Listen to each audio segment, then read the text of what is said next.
성도 여러분, 2월 26일 주일 지난 월요일입니다. 로마서 말씀을 따라가고 있고요. 우리는 로마서 2장의 끝부분까지 지금 거의 와 있습니다. 그렇지만 여러분, 아마도 3장 20절에 이를 때까지 이 동일한 주제를 계속할 것인데요. 그것은 뭐냐면 유대인도 죄인이다. 이방인이 죄인인 것처럼 하나님 앞에 유대인도 죄인이다 라는 핑계할 수 없는 하나님의 심판 아래 있다라는 내용에 대해서 성경 말씀이 도망갈 수 없는 어떤 논증을 우리에게 제시하고 있기 때문입니다. 그리고 이 부분이 우리 신자들이 놓치고 있는 내용이기도 합니다. 하나님의 심판 아래 우리가 누구도 예외 없다 하는 그런 말씀이죠. 여러분, 만일 복음이 없다면, 하나님의 구원, 선지적인 사항이 없다면 우리는 모두 심판밖에 받을 게 없고 하나님의 진노 아래 있으며 살아서도 죄 속에 있고 죽어도 영원한 형벌 아래 있는 그곳에 갈 수밖에 없다라는 이 심각한 문제를 제대로 직시하지 않고서는 여러분, 구원받은 것에 대한 감사도 또 그 필요성도 느낄 수 없는, 틀릴 수밖에 없다라는 것입니다. 그래서 오늘 말씀은 심판을 받아 마땅한 인간의 처지에 대한 이해, 그것이야말로 복음을 설명하는 데 아주 핵심적인 조건이며, 그리고 복음의 내용의 많은 부분을 차지하고 있는 내용이 되는 것입니다. 여러분, 유대인들은 이렇게 오해를 했습니다. 그들은 율법을 가지고 있고 또 할례도 갖고 있다라는 것으로 이미 자신들은 구원의 대상이 아니다라고 말했죠. 이 아니다 하라는 말씀은 우리는 이미 구원을 받은 자라는 말입니다. 율법을 갖고 있었고 할례를 행했다는 것 때문에. 그래서 하나님의 구원을 우리는 필요하지 않다라고 생각했다라는 말씀인 것이죠. 여러분, 성경은 말합니다. 로마서 1장 27절 이후에 유대인이라 칭하는 내가 율법을 의지하며 하나님을 자랑하며 하나님의 뜻을 알고 지극히 선한 것을 좋게 여기며 내가 율법에 있는 지식과 진리의 규모를 가진 자로서 소경의 길을 인도하는 자요 어둠에 있는 자의 빛이요 어린아이의 선생이라고 스스로 믿으니. 그 후의 말씀은 무엇입니까? 그런데 유대인들이 다른 사람을 가리키면서 왜 자신들은 그 말씀대로 가르치는 대로 살고 있지 않느냐라는 말씀을 하고 있는 것이죠.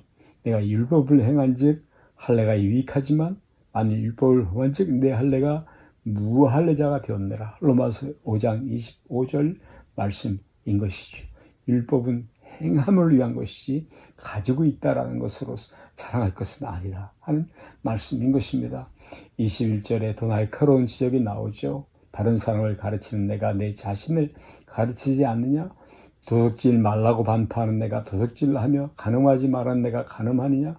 우상을 가지고 여기는 내가 신세한 물건을 도둑질을 하느냐라고 질문을 합니다. 여러분, 유대인들은 그 잘못이 무엇입니까? 자신을 점검할 줄 모른다 하는 말씀인 것입니다. 그리고 이것이 우리 인간들에게 공통되는 그 오해 또는 자기 변명의 방식이기도 합니다.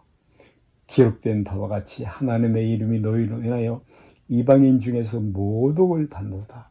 로마서 2장 23절 이하의 말씀이죠. 여러분, 더 앞으로 가셔서 구약 성경 에스겔서 36장으로 가보십니다. 거기 가서 보시면 유대인들 이스라엘 백성이 포로가 되어 하나님의 심판을 받아 그들의 잘못을 지적받는 장면, 그리고 회개와 회복을 약속하는 장면들이 나오는데 이렇게 말하고 있습니다. 신랄한 기록이지요. 그들이 땅 위에 피를 쏟았고 그 우상들로 더럽혔으니 내가 분노를 그들을 위해 쏟아 그들의 행위대로 심판하여 각국에 흩으며 열방에 해쳤더니 그들의 이른바 열국에서 내 거룩한 이름이 그들로 인하여 더러워졌나니 사람들이 그들을 떠나며 가리켜 이르기를 이들은 여호와의 백성이라도 여호와의 땅에서 떠난 자라 하였음이라.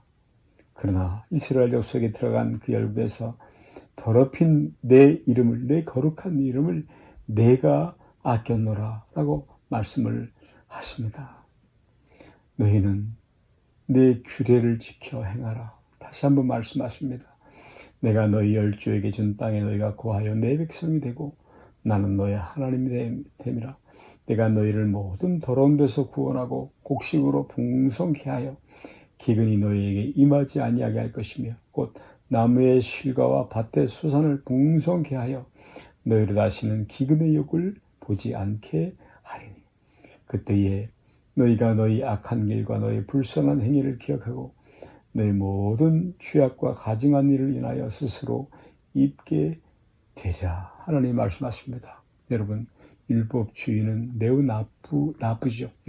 하여튼 주의라는 말이 붙은 거, 권위주의, 형식주의, 큰 모든 그렇지만 율법은 너무 귀중한 것입니다. 여러분, 그러나 이 율법을 지키면서 이 율법이 우리에게 마치 율법주의자처럼 우리를 무겁게 얽어매는 그런 신앙이 아니라 또는 그 반면에 율법 폐결론주의 또는 방종주의 이런 행위가 아니라 여러분 성령 안에서 성령을 받아 성령의 은혜 안에 그 감동하심에 민감하게 반응하면서 여러분 하나님의 법 율법이 기쁘게 지켜지는 것이 우리가 바라는 그런 신앙생활 아니겠습니까?